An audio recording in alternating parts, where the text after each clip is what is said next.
আপনারা প্রায় সময় দেখবেন ওয়ারিশের জমি নিয়ে সমস্যা। তো সেই সমস্যাটার কারণ কি?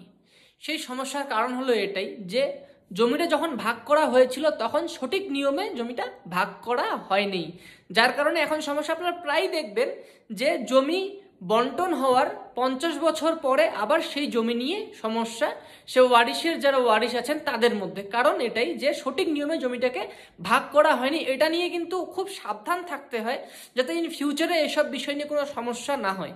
তো সেখানে করণীয় কি? সেখানে করণীয় হচ্ছে এটা, যেমন আমি আপনাকে সাপোজ বলছি, আপনার নামে, আপনার বাবার নামে 10 বিঘা জমি রয়েছে। এবার সেই বাবার 2 পুত্র, তো 2 জন ওয়ারিশ। তো সেখানে 2 জন ওয়ারিশ মানে 10 বিঘা জমি, 5 বিঘা 5 বিঘা করে জমি সেখানে ওনারা ভাগ পাবেন। বড় ভাই 5 বিঘা, ছোট ভাই 5 বিঘা। তো সেক্ষেত্রে হয় কি যে বড় ভাই আর ছোট ভাইয়ের নামে যখন বাবার সেই মিউটেশন থেকে 2 ভাইয়ের নামে করা হয়, তো তখন যদি সেখানে আমিন ভেরিফাই করে যে কোন দাগে কোন ভাইয়ের কাছে কতটুকু জমি থাকলো সেই হিসাবে যদি সেই বন্টনটা মিউটেশনটা না করা হয়, তো সেক্ষেত্রে কিন্তু এই সমস্যাগুলো হয়ে থাকে। এবার দেখা গেল বড় ভাইয়ের কাছে যে যে 5 বিঘা জমি দখল রয়েছে সেখানকার কিছু অংশ জমি ছোট ভাইয়ের নামে মিউটেশন হয়ে আছে।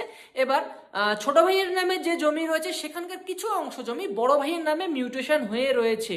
তো এটা 2 ভাই জীবিত থাকাকালীন যদি এটা এই সমস্যাগুলো বুঝতে পারে তাহলে কিন্তু এই সমস্যাটার সমাধান খুব সহজেই করা যায়। কিন্তু এবার দেখা গেল বড় ভাইও মারা গেলেন, ছোট ভাইও মারা গেলেন এবং তার ওয়ারিশ এলো।